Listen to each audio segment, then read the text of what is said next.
એટલે jet Airways જે ચાલુ થવાની થોડી ઘણી પણ આશાઓ હતી એની પર હવે પાણી ફરી વળ્યું છે। નમસ્કાર દર્શક મિત્રો, દેશમાં એક જમાનાની જાણીતી એરલાઇન્સ કંપની જેટ એરવેઝ ફરીથી ચાલુ થાય એવી આશાઓ પર પાણી ફરી વળ્યું છે।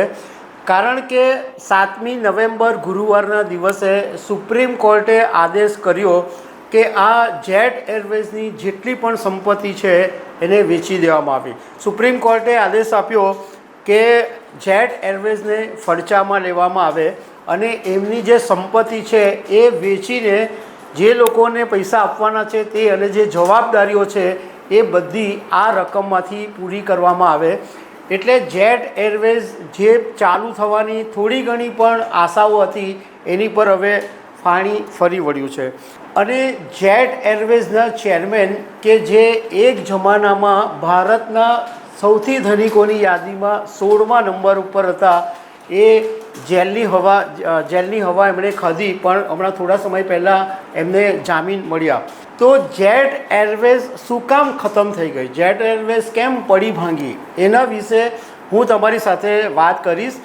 મારું નામ રાજેશ શાહ છે અને તમે જોઈ રહ્યા છો ખબરછે.com। દર્શક મિત્રો, જેટ એરવેઝ એક એવી એરલાઇન્સ હતી કે જેનું એક જમાનામાં નામ હતું અને જેટ એરવેઝના ચેરમેન નરેશ ગોયલ હતા। નરેશ ગોયલની જે સંઘર્ષની શરૂઆત હતી એ પણ બહુ જોરદાર હતી। એમણે બહુ નાની ઉંમરમાં મહેનત કરીને આગળ આવેલા હતા। પંજાબમાં જન્મેલા અને 11 વર્ષની ઉંમરે હતા ત્યારે એમના પરિવાર પર એટલું મોટું આર્થિક સંકટ આવી ગયું કે જેને કારણે એમણે પછી ઘર છોડીને એમના મામાના ઘરે રહ્યા।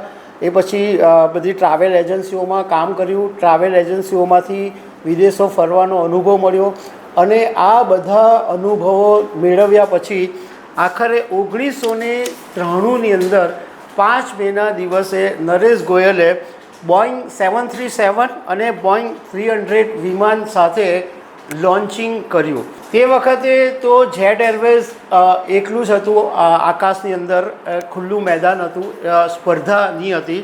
પણ 2006ની અંદર નરેશ ગોયલે એર સહારા કંપનીને $50 કરોડ ખરીદીને ઇન્ટરનેશનલ ઉડાન શરૂ કરી। આ એર સહારા ખાડામાં ડૂબી ગયેલી કંપની હતી। એ ખાડામાં ગયેલી કંપનીને નરેશ ગોયલે $50 કરોડની અંદર ખરીદી।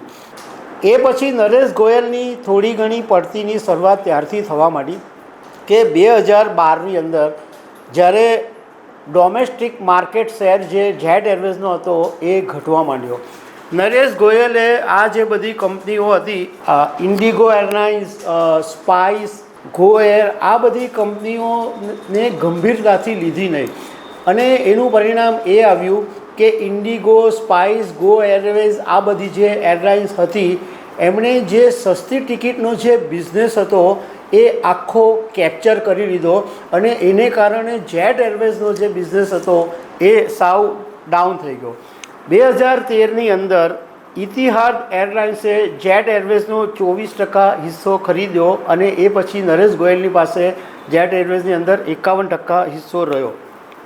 2018ની અંદર જેટ એરવેઝે સ્ટાફનો પગાર હતો એ 25% ઘટાડી દીધો અને 2018માં ડિસેમ્બર મહિનાની અંદર જેટ એરવેઝ ડોમેસ્ટિક ફ્લાઇટની અંદર જે ફ્રી ભોજન આપતું હતું એ બંધ કરી દેવામાં આવ્યું। એને કારણે પણ બિઝનેસને એક મોટો ફટકો પડ્યો। 2018ની અંદર 2019ની અંદર જે બેન્કોમાંથી લોન લેવામાં આવી હતી એના EMI ભરવાનું જેટ એરવેઝે બંધ કરી દીધું અને 25 માર્ચે કંપનીએ નરેશ ગોયલને ચેરમેન પદેથી હટાવી દીધા હતા અને જેટ એરવેઝની જે છેલ્લી ઉડાન હતી એ 17 એપ્રિલ 2019ના દિવસની હતી અને એ દિવસે રાત્રે 10 વાગે અમૃતસરથી મુંબઈની છેલ્લી ફ્લાઇટ હતી અને એ પછી જેટ એરવેઝ બંધ કરી દેવામાં આવી। બીજા બી બધા કારણો છે। એ કારણોમાં એ છે કે જેટ એરવેઝ જે સ્ટ્રેટેજિક ઇન્વેસ્ટરો શોધવામાં હતા એ શોધવાની અંદર નિષ્ફળ ગઈ। બીજું કે નરેશ ગોયલ જે અધિકારીઓની નિમણૂક કરતા હતા જેટ એરવેઝ ચલાવવા માટે, એ અધિકારીઓ પર નરેશ ગોયલે ક્યારેય પણ વિશ્વાસ મૂક્યો નહીં.